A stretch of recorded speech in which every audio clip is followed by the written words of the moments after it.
कुछ महत्वपूर्ण बातें। वास्तविक पुरुषत्व।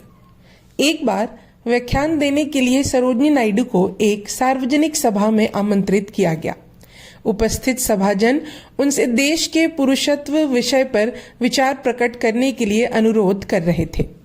वे सभा को संबोधित करते हुए विनम्र स्वर में बोली, मुझे तो विश्वास नहीं हो रहा कि मुझे यहाँ देश के पुरुषत्व के पक्ष में बोलने के लिए कहा गया है, लेकिन मैं जिस दूसरे लिंग का नेतृत्व करती हूँ वह है उन पुरुषों की माँ जिसे हम सबल बनाना चाहते हैं। मैं आपका आह्वान करते हुए पुरुषत्व का अहंकार छोड़कर महिलाओं के उत्थान के लिए कार्य करें, जिससे भारत विकास की ओर अग्रसर हो सके। हिंदू, मुस्लिम, ईसाई, राजपूत, पारसी, मैं सब पुरुषों से अपील करूंगी कि वे महिलाओं को उनके अधिकार प्राप्त करने में सहयोग करें। यही देश के पुरुषों का वास्तविक पुरुषत्व होगा। हमें किसका भय।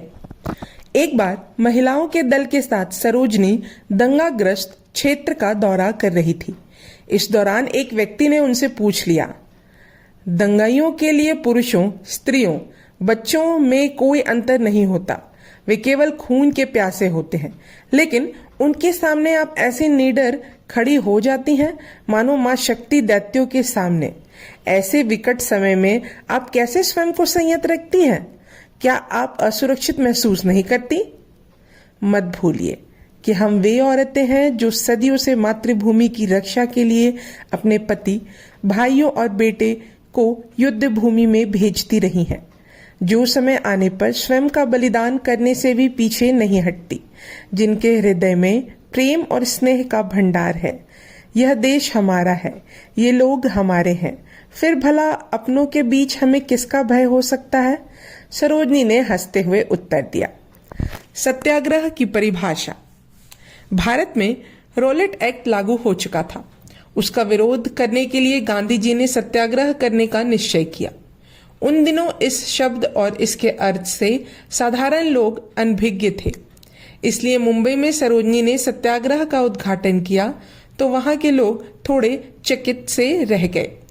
उन्होंने जब सत्याग्रह के बारे में पूछा तब सरोजनी ने विस्तार से बताते हुए कहा था, आपका कर्तव्य केवल स्वतंत्रता प्राप्त करना नहीं है, बल्कि सरकार के कार्यों में अनुचित का विरोध करना भी है। अपनी दृढ़ता, साहस और संस्कारों से उसे सत्य में बदलो।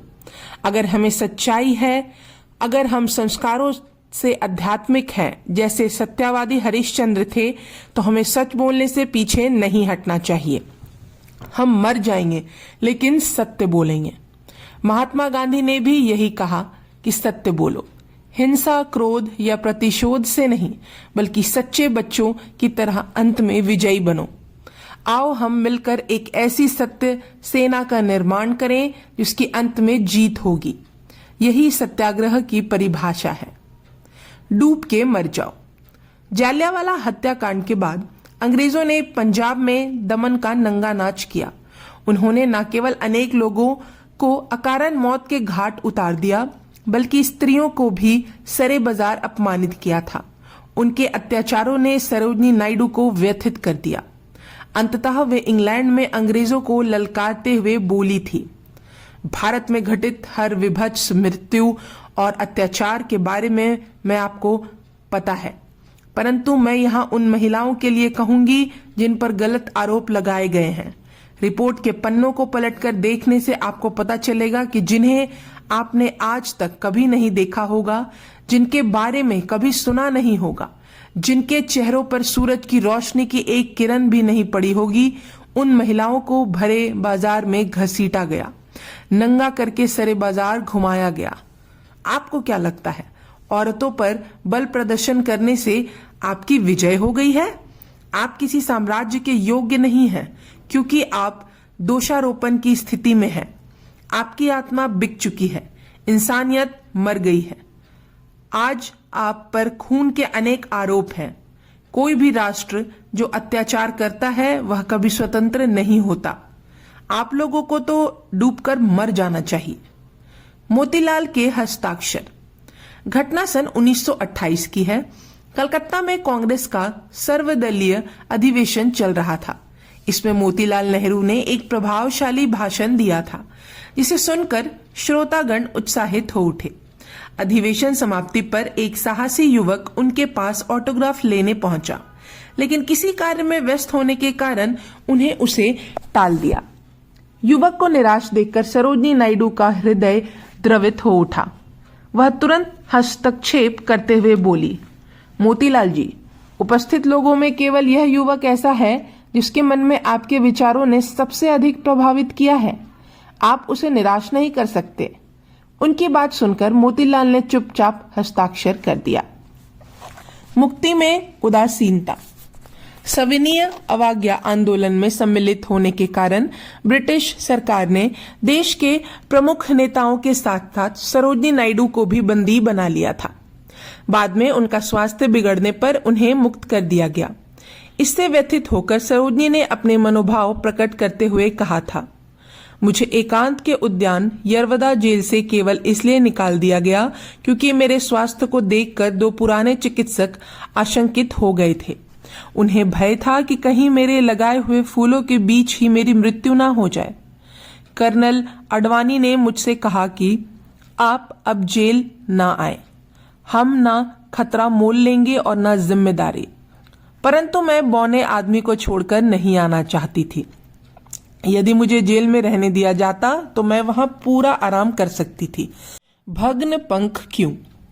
सरोजिनी नायडू का तीसरा काव्य संग्रह भग्न पंख प्रकाशित होने से पूर्व ही बुद्धिजीवियों के बीच चर्चा का विषय बन गया था। गोपाल कृष्ण गोखले ने इसके विषय में उनसे पूछा था, तुम जैसे गीत पंछी को भग्न पंख क्यों होना चाहिए? सरोजिनी नायडू ने इसका उत्तर काव्यात्मक शैली में देते हुए लिखा था, प्राचीन देश को मेरे जगा रहा फिर से जो वसंत, आह्वान उसका मेरे उन्मत्त पीड़ित चित्त के प्रति जाएगा क्या?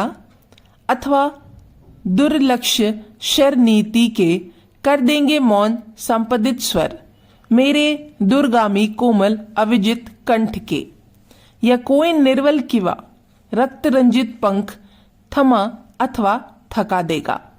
उड़ान मेरी वाकांक्षाओं के उन्नत साम्राज्य की ओर, लो देखो उड़ती हूं मैं नियत वसंत के स्वागत में और लांघती तारागण को अपने भग्न पंख के बल पर। यह भाग यहीं समाप्त होता है। अब हम अगले भाग में जानेंगे महत्वपूर्ण व्याख्यान।